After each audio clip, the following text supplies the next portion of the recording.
Grab your beverages and turn up your interweb. Solving the world's problems 12 ounces at a time. It's Dudes and Beer.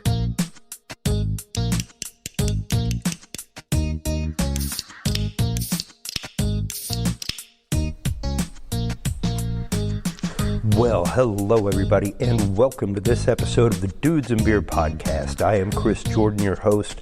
Welcome to all of our new listeners in the Hudson Valley on WMLD. Great to have all of y'all here helping solve the world's problems 12 ounces at a time.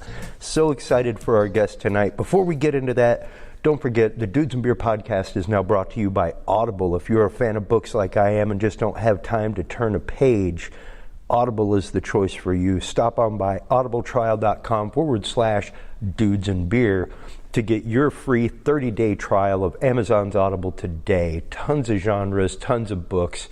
Check it out. Our guest this evening, Joe Castro, an amazing special effects designer, director of horror films galore, will be our guest talking about the world of horror movie makeup. This is really what brought me into the industry that I work in, everybody. I am so excited for this episode this evening. Before we get into that, let's check out this week's report from our in-house reporter, John Bound of Daily News Collective.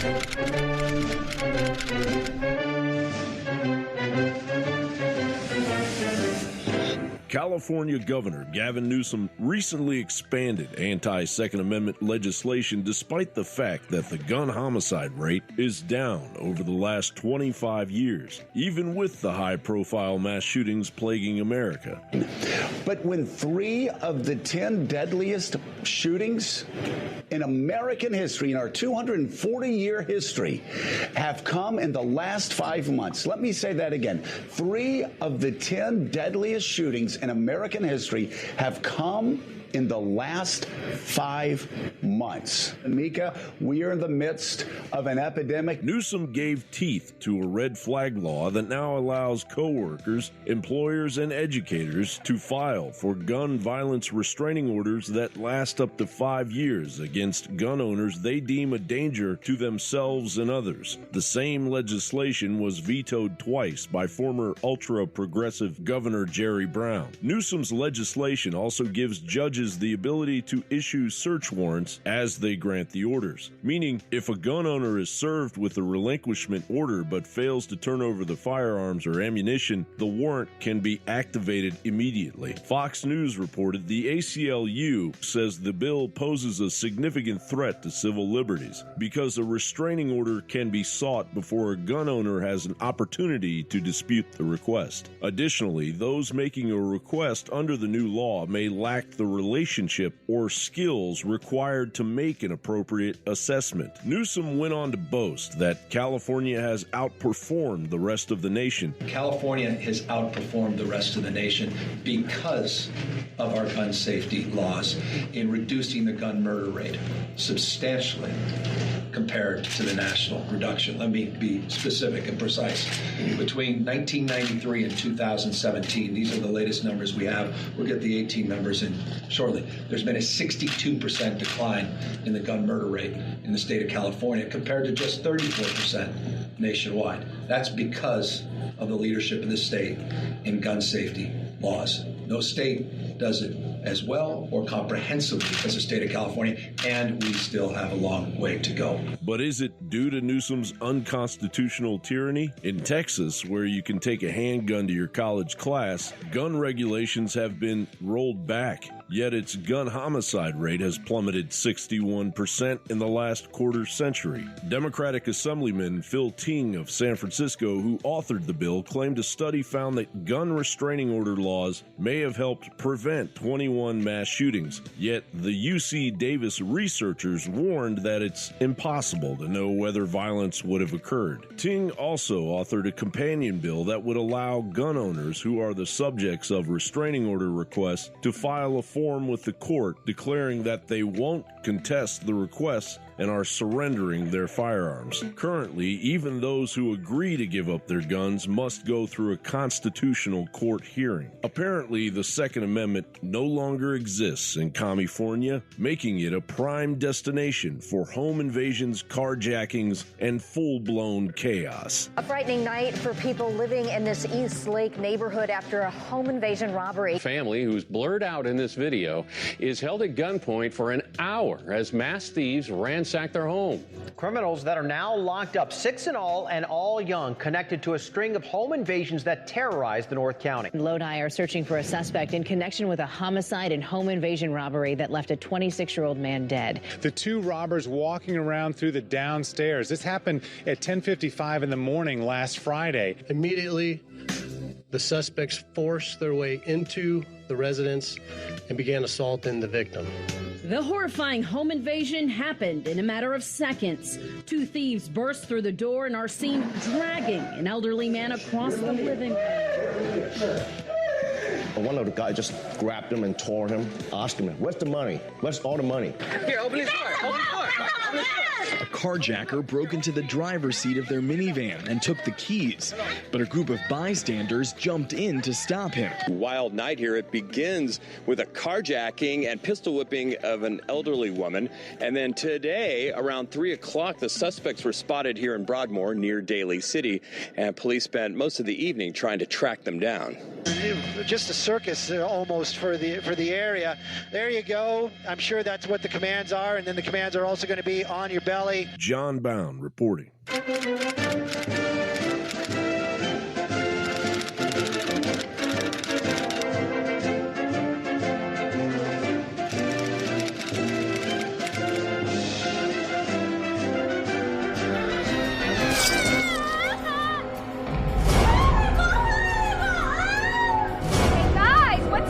So long, come on!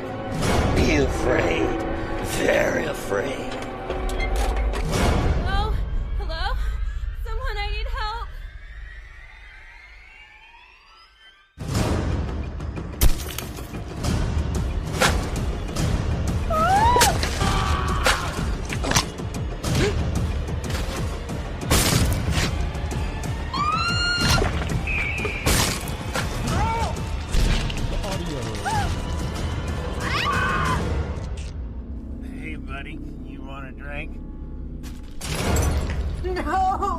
It can't be you! No!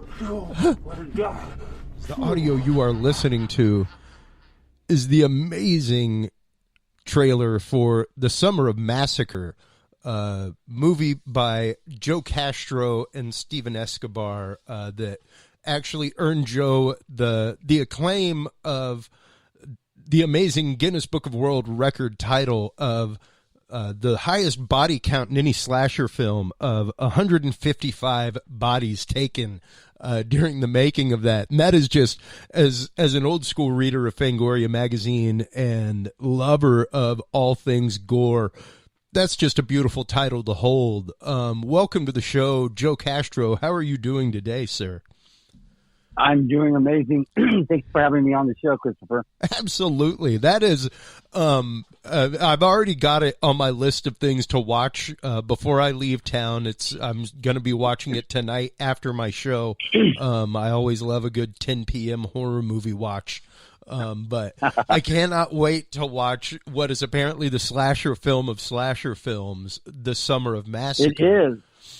It is. I got, we hold the title for the Guinness Book of World Record for the highest body count in the slasher movie. And, you know, when I made that film with my partner, Steven Escobar, at the time I was learning computer generated effects, here in Burbank, California, at school. And so that film was like my test run of computer generated effects. I did all the effects myself. My partner edited the film. And I wrote it and directed it. And we had a friend of ours named Schroeder who helped us get the body count really high. And but basically, you know, when you watch the film, it's not your typical slasher movie. It's very stylized and it has a very artistic feel to it. And like I said, I was learning at the time I did the film with computer generated effects. There are practical effects in the movie, but the computer generated effects in the film really are the big part of the big show. Okay. The blood and the gore. Yeah. Yeah, and let's backtrack. I guess really a few decades here, Joe, because a lot of this show is about people's stories. How did you, myself being a live AV engineer, I always accredit Tom Savini. Anytime I see him in the news, I always post it on social media and thank him for my career, because it was my want to do horror movie makeup that took me into theater, that then took me into technical theater, and then eventually into running sound for bands, doing AV, all that kind of stuff, and into the career that I now have and the success that I have. But it was my want to do what it is that you do, special effects makeup, things like that, that really captured my imagination with movies and that kind of stuff. How was it that you came to be involved in the industry? When did you first catch the special effects bug? Well, that is a very good question. When I was 7 years old, it was 1977, they used to have these Saturday afternoon creature features, and every Saturday afternoon on one of the major networks they would play, basically like a Japanese monster movie or like a Universal monster movie. And my father was babysitting me. It was a weekend when my mother was away on a vacation trip with her friends, and my father was out doing work on the ranch. I grew up on a goat ranch in Helotes, Texas, and my father was out on the ranch working, and he didn't want me to get hurt out in the yard, so he put me in front of the television, and he said, "Watch this movie, you're going to love it." And it was the first time I'd ever actually watched a movie by myself. It was Godzilla versus the Smog Monster. Sweet. And at the time I was really, really interested in becoming a paleontologist, which is, someone who digs up dinosaur bones. So I had a big fascination for dinosaurs and dragons. So my father knew naturally that I would love Godzilla. And sure enough, when that movie was over, I knew exactly what I wanted to do with the rest of my life. I wanted to make monsters and special effects for the motion picture industry, and hopefully also direct them. And, here we are. Let's see, I want to say about 43 years later, that's exactly what I'm still doing, chasing that dream. Yeah, and like we were talking about before the show, it's that passion that keeps you going. I don't understand, like I was saying, I don't understand the curmudgeons in our industry, the people that are so salty that you almost don't want to be with them on set or on a job site. Like, they do a great job, and you can't deny the great job that they do, but it's one of those great, they're going to be here, Well, I will tend to take a compassionate side for some of them, because maybe they've been stepped on and picked on and poked at, throughout their upcomings in the industry.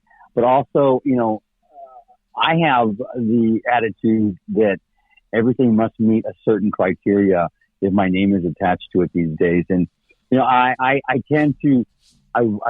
absolutely 100% am a team player and like to collaborate with the director in all aspects of my work. I never like to be like, well, here, this is what you get. I like to really collaborate with the director and the producer. But there are some people that don't have that. They don't have that perspective, and they're still struggling and fighting to make their way up. So struggling and fighting to make a name for themselves, and I can see where they would be guarded. But I've been doing it for a long time, so I kind of put all that aside. And it hasn't been that long. It was maybe about 5 years ago when my whole perspective changed on why I'm doing what I'm doing and who I'm doing it for and what makes it all worthwhile. Yeah. And, it was probably right up around the same time for me where things really started to take on the concept of, I looked at it much more of a career. And it was probably about 8-9 years ago, something like that. when I finally just decided, like, no, this is what I do. Like, it's how I define myself. I had a day job and I was still mixing at night here and there, stuff like that. But I didn't define myself by my day job. I defined myself by what I did after I got out of work every day. And I was like, wow, that's a different concept than I've ever been taught to think. How come nobody ever told me to think that way?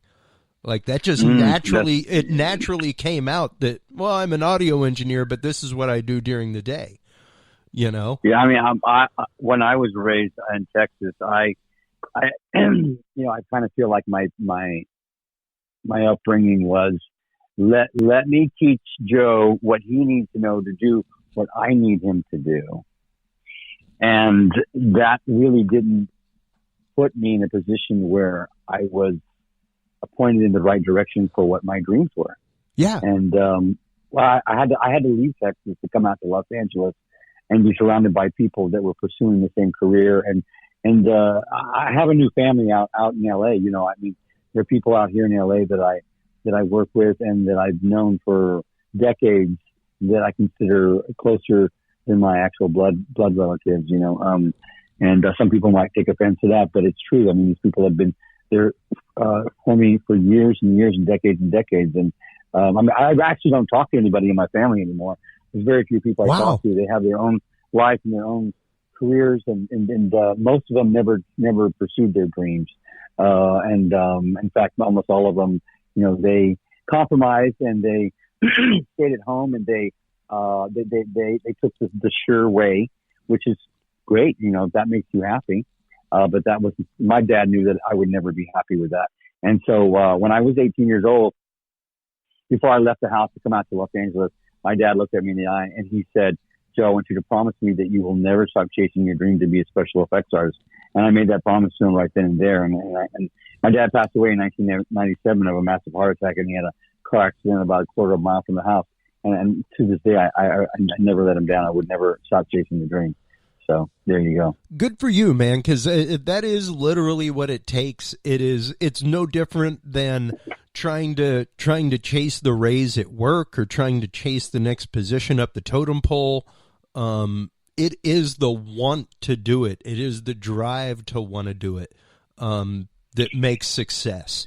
And you really do have to define success in your own way. And for your father to encourage you to do that, to encourage, which doesn't come often in Texas, being a Texan myself. That's right. You're right. You're absolutely right. It's much more the fact of, like, so you're going to work as a pipe fitter, right? You know, that's right. You're absolutely right. You're going to go out and you're going to get the job, and that's what you're going to do. And to follow something like that, to follow a pursuit, especially along those lines, because I heard it for so long that you know, well, whenever you're done chasing wires on Friday and Saturday night, let me know. Maybe I can help you find a job or something. That's right. And I get it. You know, it's interesting that now what was once a hobby. Had somebody told me, like, hey, just kind of point a little bit of that energy over here and you'll be amazed what happens. Well, how did you first land into the industry? What was your barrier for entry, Joe? How did you first step in? When I was 15 years old, I entered a national special effects makeup contest that was put on by the number one, sci-fi, magazine, in the United States at the time. And it was, the editor was Forrest J. Ackerman. Now, if you don't know who Forrest J. Ackerman is, you need to know your education in the world of science fiction and horror films is incomplete. Forrest J. Ackerman was the very first horror sci-fi groupie ever. And how do we know that? Because he is the first person to ever have a magazine that boasts movies that were coming out. They got readers to read it. You know, they got science fiction nerds together. They got horror nerds together. And the magazine was called Famous Monsters of Filmland. And he started up a new magazine called Monsterland, and he put together a contest in it. And Monsterland magazine said, make a special effect and have it judged by the likes of John Carl Buechler, and who's the director of like Friday 13-7. He did the movie Ghoulies, Troll, and then Joe Dante. Joe Dante, of course, he directed Gremlins and directed The Howling and so many other amazing films. So Joe Dante and John Carl Buechler picked my special effects makeup entry, and I won the contest. It was a national contest. And part of the winning prize was that they flew me out to Los Angeles. I was 15 years old. I think it was it was either a freshman or a sophomore in high school, and I think it was my freshman summer. And they flew me out to Los Angeles, where I met Joe Dante and John Carl Buechler and a whole bunch of people, like Doug Beswick, who worked with Rick Baker. I met Bree Stevens, an amazing scream queen who has been in over 200 films now, and she is one of my best friends. She lives like a mile and a half from me here in Los Angeles. I met Forrest G. Ackerman. I went to the Acker Mansion. I got to see all kinds of amazing things on my trip. And I had a foundation of who to come back to when I came to LA. The minute I graduated from high school, I worked like one job in San Antonio, actually maybe it was 2 or 3 jobs, 2 or 3 short-lived jobs, 1 month here, 1 month there. And then when I turned 19, I came out to Los Angeles. Oh, wow. So continue chasing it. Yeah. You went straight out. That's wild. Like most of the people I know from the Texas area, most people that end up going to LA, stuff like that, it's like a mid-20s thing, where they finally just go, I'm going to do it at like 25, 26 years old. Let's put it this way. I was 19 years old the first year I lived in Los Angeles. It was 19. I came out here in October of 89, but by October of 1990, I had already had 9 different roommates from Texas. Wow. Because they had all come and gone back, and come and gone back, and gone back. Yeah, because they couldn't make it. They couldn't take it, And and so go ahead. I was going to say, how was your acclimation? Because culture's a little bit different, but pace of life is totally different. As well as just the industry itself and how to go about meeting people, things like that. Well, it was. I had a connection to people here, so when I came out, I had some people that I could talk to. But I had a plan. I had a plan when I came out here. I had enough money in my pocket for first and last month's rent, and I had some spending cash, and I had some phone numbers. And I knew after the first 2 weeks, I came out here to get I was promised work at a special effects company when I drove out here. And when we got here, of course, the boss of that company said, "Oh, the job fell through. We don't have any work for you." Yeah. So immediately I went to work at Universal Studios theme park in the park, and I was picking up cigarette butts there. Within 2 weeks, I got a job working on a movie set as a production assistant, and I was being paid like $200 a day. In 1989, wow. $200 a day is great money. So I left. I left Universal, and I immediately started my career into the world of independent filmmaking. I worked with people like Brink Stevens and Fred Olin Ray and Grant Waldman, who directed Teenage Exorcist and a whole bunch of other fun films.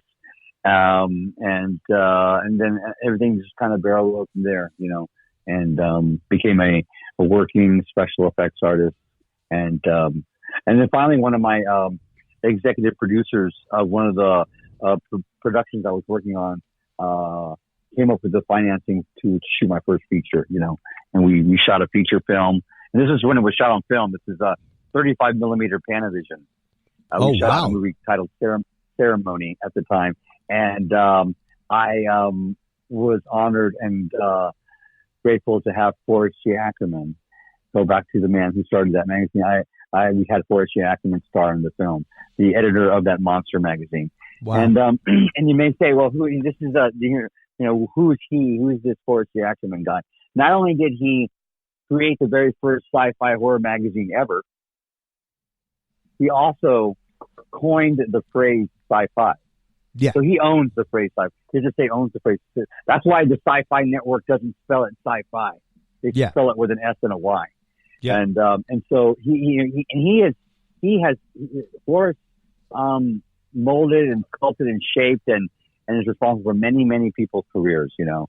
And he passed away in the early 2000s, but his legacy still lives on today. And I remember meeting him for the first time at his mansion, and he actually had a vial of blood left over, a little glass bottle of blood from the original black and white version of Dracula. Wow. That stars Bela Lugosi. And he used to go back onto the Universal backlot and hang out on the movie set of these monster films while they were being filmed. So that's how much of an influence he had on the world of horror and science fiction. And so Forey was in my very first film. It's titled Ceremony. It was shot on 35 millimeter Panavision, and Steve Gaynor was my director of photography, and my co-producer. And that was 1993. We shot that, and since then I've produced and directed 18 feature films, and all of them with a worldwide distribution. And it's been a great ride. You know, it's been a great ride. Yeah, I was going to say your IMDb is insanely long. It is varied with titles. I mean, all the way to like Uncle Sam, things like that. But right. Great titles, stuff that I know I've heard of, especially the Terror Tunes stuff. Loved that. Xenophobia. What was it like for you to start out in not just special effects, but in horror back in those days and to where it is now? It's always been probably, next to, and I don't know if you can really consider pornography film. I guess maybe at one point you could have, but not necessarily that so much. But horror is probably the most prolific genre of film that there is, as far as number of titles released per year. But what has it been like for you to be involved with projects like Sleepaway Camp 2, that kind of stuff, as well as the smaller? Sleepaway Camp 2, my involvement in it was simply they did a reboot of it, or re-release of it. And what happened was the director that was putting together this new reboot managed to shoot a new opening scene for the film. And in the opening scene, someone died. So he invited me to come and do the special effects for this new shoot. And the scene was simply inserted into the opening of the film. And it came off really well. So I was honored to be hired onto that. And that was my little involvement in that. But basically, back in the 90s when I was working in Los Angeles in horror, a lot of films were, they didn't really have theatrical releases then. All the big budget films, the studio films were getting theatrical releases. And so I worked on a lot of stuff that was strictly shot on film, but was only going to be released to the home video market, VHS, and then later DVD. But, I really didn't think much about it at the time. Uncle Sam was a sleepy cult film. It really didn't pick up until the early 2000s, even maybe just a decade ago. No one even knew about it. Yeah. And then Night of the Demons 3 was a complete miss when it came out. I don't remember anybody talking about it. Now it's part of this amazing franchise, amazing trilogy that everybody loves. Yeah. And I was involved with like the remake, the television remake of Humanoids from the Deep. And I just had a little part in that, but I'm very grateful to have been able to be a part of all these genre classics. But I tend to like make my own stuff and make I like to make truly original material, and so that's why we made the Terror Tunes franchise back in the early 2000s. And Terror Tunes was the most successful micro budget film of the year when it came out to a Blockbuster home video. We shot the entire movie for $2,300. And it was 8 copies of it on DVD and 8 copies of it on VHS were in every Blockbuster in America. And, since then it's made 3 sequels, and it's done very well and has a really nice fan base. I'm very proud of the film. Yeah, and so if anybody wants to check it out, it's called Terror Toons, and the Toons is spelled like a cartoon, Toons. It's a movie about killer cartoons, but it's not animated. It's live action. Yeah, and very well done, very amazingly written. What is the process that you go through for I guess special effects creation first before we get into film, because that in and of itself is such an artistic palette. Do you start with sketch? Do you start just sculpting? How does your process work? Well, I talked with the director about it first, and the director normally has a very clear vision of what they want. I'm kind of like in a position now where I'm working on films where, I tend to understand that the director has a vision that needs to be fulfilled. A lot of people, when they come into the industry, they want to prove themselves, and they want to be stand out, and they have their own style, and they have their own intentions, basically. And that's not the way it is. That's not the way the world works. When you're working on a movie, when I'm working on a film, the director has the only intention that needs to be accomplished.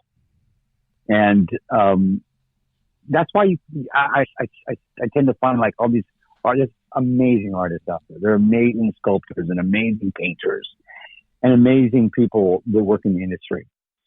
But very few of them work consistently because they have their own intentions attached to their work. And what I've come to understand is that the director has a vision that needs to be fulfilled and needs to be extracted from his mind, and we are there to build and create exactly what he needs in order to make the vision happen. If not, it's like, having 10 different people make tomato bisque, and everybody has their own little interpretation of what they should put into it. Tomato bisque is very simple. It's sour cream, tomato sauce, or tomato, and very few ingredients. Yeah. You could ruin it if you put your own spin on it, and somebody else puts their own spin on it at the same time.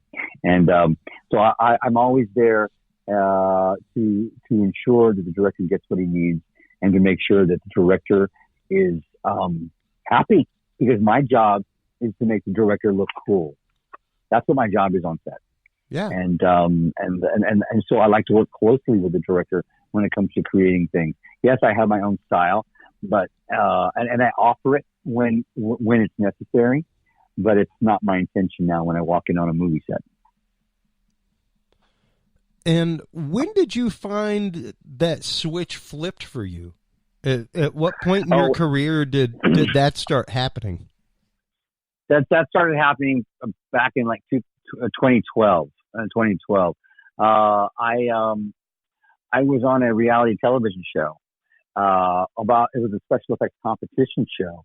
And what I found out after being on that show was that the artists that were on the show weren't really ever going to go anywhere. They weren't ever going to pursue a career in special effects. And even if they tried, they would fail because they all had their own deviant intentions attached to what they were doing. And they were sabotaging each other, and they weren't working together as a team. And that's not the way it works in the studio world. That's not the way it works on a movie set. Yeah. We are team players, and we get the job done. Regardless of whether or not I like the director, has no bearing whatsoever on the quality of work I give them. That's right. That's right. There's none whatsoever, Yeah. And people don't understand that.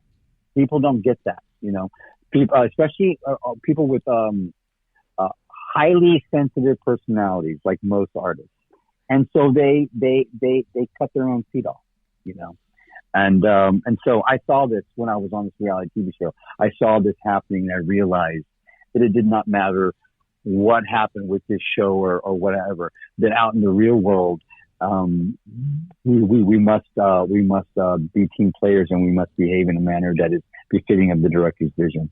I always go back to that, because the director does have a vision. Whether or not you like it is of no relevance either. You know, somewhere on this planet, someone loves a movie that we do not like.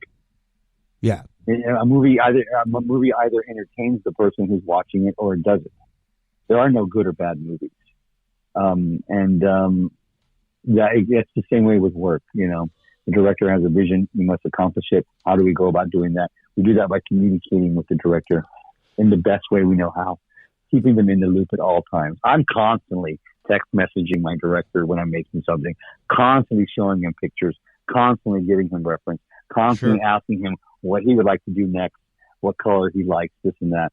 I mean, unless I have I can offer a suggestion, but normally I really, really want their input. You know, two heads are absolutely better than one. Or unless you're the director. Unless I'm the director, yeah. But even then, I'd like to turn to my producer, you know. Oh, sure. And ask him, even then, I will always, you know, I've been with my partner, Steven Escobar, for 21 years, and we've made 12 movies together. Excuse me. And I will, he'll be on the couch taking a nap or getting ready for bed, and I'll be out in the studio and in the back in the garage, and I'll say, I need you to come and take a look at something before I move forward. I need some help to make a decision. I still need that additional input. You know, the details are great, but the big picture is you know, especially when you just step away from your work and take a look at it. It's great to have a second opinion, and especially if we're both working on the same project and we both have the same intentions. I'd like to talk a little bit about a couple of other people in my life that are very influential. Of course, Steven Escobar, my partner and co-executive producer, who I've been with. You know, without him, Steve is so commercial. You know, he works on The Amazing Race. He's worked on Big Brother, the television series, for many seasons, and he can take the most surreal, stylized director's vision and turn it into a very commercial piece of entertainment for national broadcasting. You know, and that's a real gift, because there's a lot of obscure visions and ideas out there. And to be able to take something very obscure and bizarre and surreal and uncommercial and make it commercial is a true gift. And he's been very influential in my life. Of course, I mentioned the Scream Queen, Brinke Stevens, who I try to cast in every one of my films. And she's I consider her a sister. And she, you know, if anybody doesn't know who Brinke Stevens is, you should Google her and watch some of her films. She's constantly working, and she's an amazing artist. And Steven and I actually gave her or asked her to write and direct and produce her very first film. This was back in 2012, and it took us a while to put it together, the whole thing together, because it's a beautiful masterpiece. Well, hopefully we'll have it released before the end of next year, and it's called Personal Demons. And then I'd also like to mention Thomas Churchill. Thomas Churchill is a director and a good friend of mine that I've been working with now for 3 years, and we have 3 feature films coming out in the next year together. Wow. One of them is Nation's Fire, which is an action kind of biker, gangster kind of film. And I created a lot of gore and special effects for that film. And then there's 2 other films. I can't divulge the titles, but one of them is a vampire film. It's also attached to a haunted franchise. Like it's a little clue that almost might give away what it's about. And then there's a giant creature feature that we made together. Kind of like, when I say giant creature feature, I mean like something like Jaws, like a giant creature attacking people. Yeah. It's not a movie in the water, but it is. The creature's mouth is about as big as the Jaws creature. I'm just going to leave that at that. I can't say any more details about it. All right. But so that's something to look out for. And then lastly, I'd always like to mention Herschel Gordon Lewis. Herschel Gordon Lewis passed away 3 years ago, and Herschel Gordon Lewis is the godfather of gore. And if anybody knows who that is or doesn't know who that is, your world in education is the world of blood and splatter and horror movies is incomplete. You need to go watch one of his movies. If you've ever seen that movie Juno, people who are not interested in horror films, I say, did you see that movie Juno? They say, yeah, I saw that movie Juno. And one day, didn't it win the Academy Award the year it came out? I think it did. Yeah. I'm not sure. Maybe it was nominated. Anyway, Juno, in the movie Juno, this young woman is seducing a married man in the film. And she asked him, have you ever seen The Wizard of Gore in the film? And he says, no. She says, what do you mean you've never seen The Wizard of Gore? Well, that is a film directed by Herschel Gordon Lewis. And in the film, she shows him The Wizard of Gore. So if you've never seen a Herschel Gordon Lewis movie and you think you love horror films, you're way behind. You need to get with it. You need to go right when it was getting to really get with it. So Herschel directed the very first slasher movie ever. And most people don't know this. So tell me if this sounds familiar. A deranged killer stalks innocent victims one by one, murdering them each in a horrific on-screen death, only to be killed by the hands of the hero or the heroine of the movie in an even more horrific death at the end of the movie. Does that sound familiar? Does that sound familiar? Not offhand to me. No, just the storyline itself. Yeah. Does that sound familiar? Oh, yeah. Yeah. That's because that's the very first slasher movie ever. That's the movie he did. So that's what I'm saying is that storyline he invented. Yeah, that so formula. Every slasher movie, so every slasher movie that you've ever seen that fits that formula comes from Herschel's movie, Blood Feast, which is the very first slasher movie ever made. It was made back in 1963, and it was shot in color. And he invented the good blood, on-screen blood, red blood for that color movie. Before that, blood was only depicted in black and white, using chocolate syrup. And Herschel made a blood formula for his film. And when he shot this movie, it was considered pornographic because it was had gore and blood in it. And none of the studios would pick it up and distribute it. And the only way for his movie to get seen was he had to take a 35 millimeter print. He would drive from city to city, the major cities, and he'd rent out adult porno houses on Sundays for the matinee. And he'd advertise in the paper and have people come see it. Wow. And but it's a staple today. It's the very first slasher movie ever, and it's still out there in the world. He's made many films: The Wizard of Gore, The Gore Girls, The Gruesome Twosome, 2000 Maniacs, and either way, he was a man that influenced me, and I had the opportunity to make the special effects for the sequel to Blood Feast back in 2001. Oh, wow. It's called Blood Feast 2. So 33 years later, he made the sequel to that film, that very first original slasher movie, and I was honored to create special effects for it. And he then divulged and told me in secrecy the blood formula for his very first slasher movie ever, which I now am honored to say I'm the keeper of the blood formula for the very first blood ever used in color red motion picture cinema in a slasher movie. Which is epically awesome to have been past that mantle and have that information. That's like having the secret recipe to KFC, folks. Exactly. Like you may as well know how to make Coke, not real Coke. We don't want any real Coke, new Coke, just Coke. Right. And with that in mind, you were actually telling me the other day, pre-interview, that you are doing some exciting work in the realm of Italian zombie makeup right now. I am a huge fan of Lucio Fulci.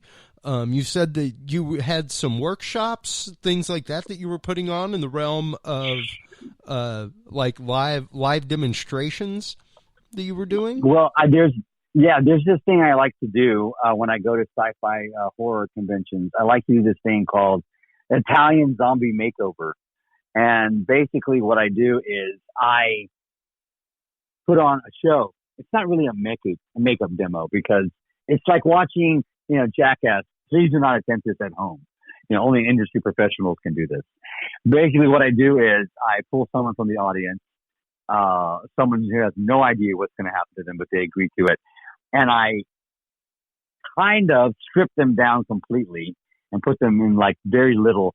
And I dress them from head to toe as an Italian zombie, like from a 1970s or 80s horror film, using very similar, if not the actual same materials that are used in those films to create an Italian zombie.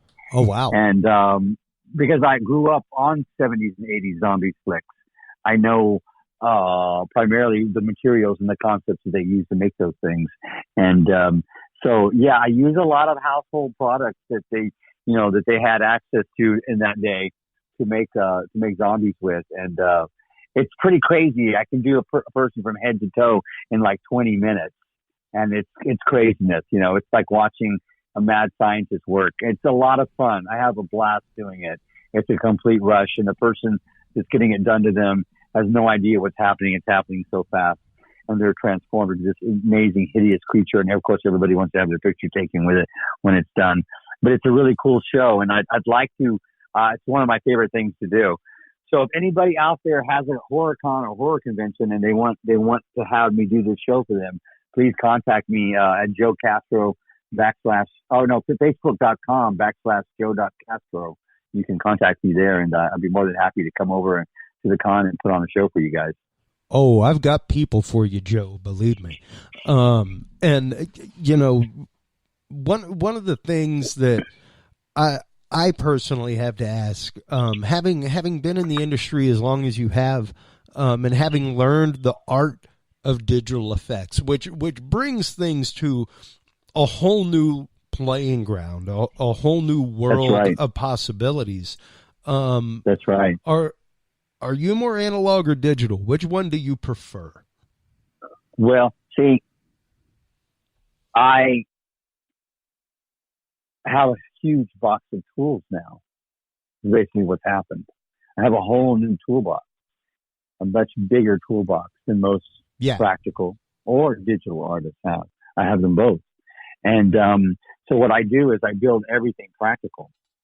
And where my work needs improvement, I use my digital. And I can finesse my work, and I can make it look completely flawless and seamless. Great. And in some cases, I can make my practical, my digital look more practical, my practical look more digital if I need be, or, you know, I tend to start with everything digital these days, and whatever I need to do to finesse it or fix it or change it or alter it or enhance it in any way the director or myself see fit, then I can do that. But it's nice to have the knowledge of both. And I need, you know, as a visual effects supervisor, which is primarily my position, people hire me to supervise anything that's a visual and effective in their film.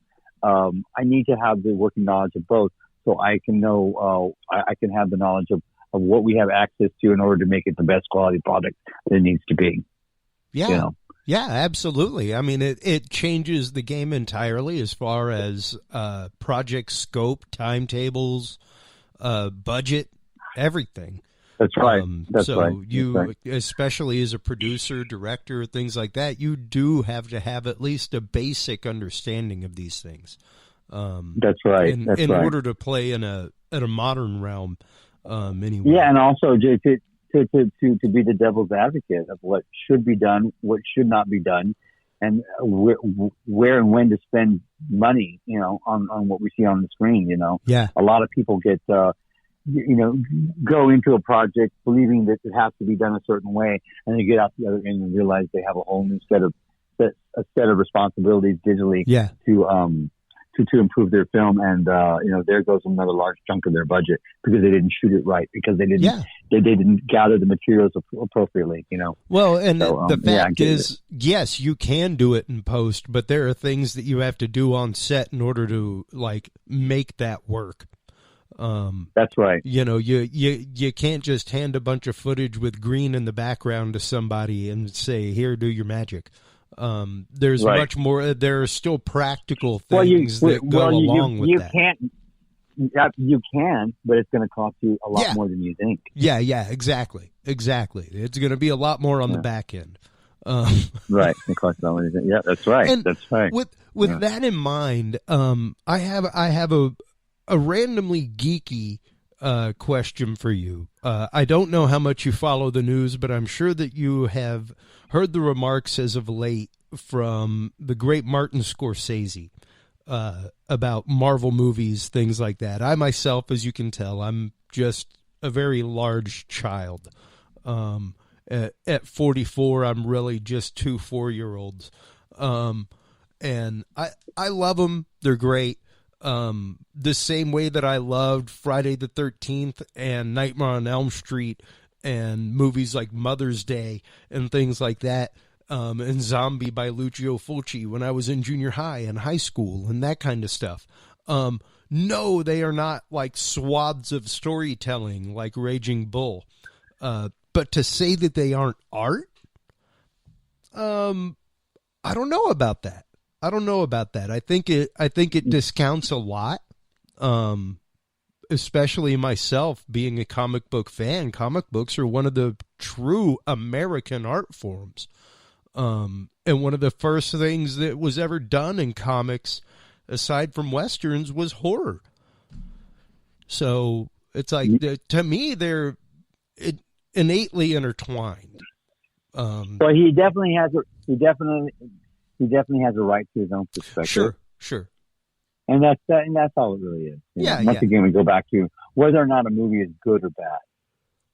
Somewhere on this planet, someone literally worships a movie that we would never watch twice. Yeah. And vice versa.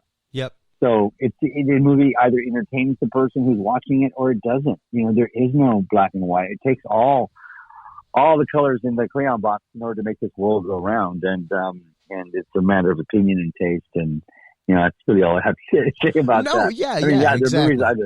That's, so Martin has a right to his own professional and personal opinion about things. And, I'll be honest with you, I don't think I've seen his last 2 or 3 films. And like Steven Spielberg, I haven't seen his last 2 or 3 films. But I grew up on his movies, and everybody kind of evolves and changes, and I respect them. And, you're kind of busy making a lot of films. Yeah. Anyhow, hey, I'm on an amazing deadline of working with a very talented director. His name is Justin Seaman, and he is directing and producing a brand new the sequel to his 2015 smash hit The Barn. He's doing The Barn 2 right now, and it's a kind of like a how do I explain it? It's like the Walt Disney of slasher horror Halloween films. Okay. And it has a lot of gore in it, and it's got a lot of great stuff, zombies and witches and ghouls and goblins. And I've been honored to recreate the 3 lead villains from the first film for the sequel. And I've been working with him for almost 8 months now, and the shooting has already begun. And so I'm done with the first 2 villains, and I have a deadline to get the 3rd villain done before the end of this month. And I'm on a major crunch, so I have to get out to the studio and continue moving forward with the 3rd villain. Well, yeah. As we let you go here, please do tell everybody where they can go online to check out your work, where they can go if they're looking for a video effects supervisor for an upcoming project, anything like that. Well, I'd like to invite everybody to come over and say hello to my Facebook page, which is facebook.com/Joe.Castro. Send me a private message and say hello along with a friend request. My Instagram account is Joe_director_. My Instagram is Joe_Castro_director. And I'd like to invite everybody to check out our brand new movie.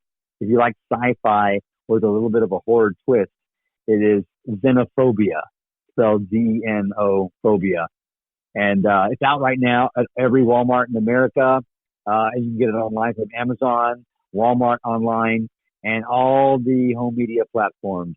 If you like 80s sci-fi horror, you're going to love this film.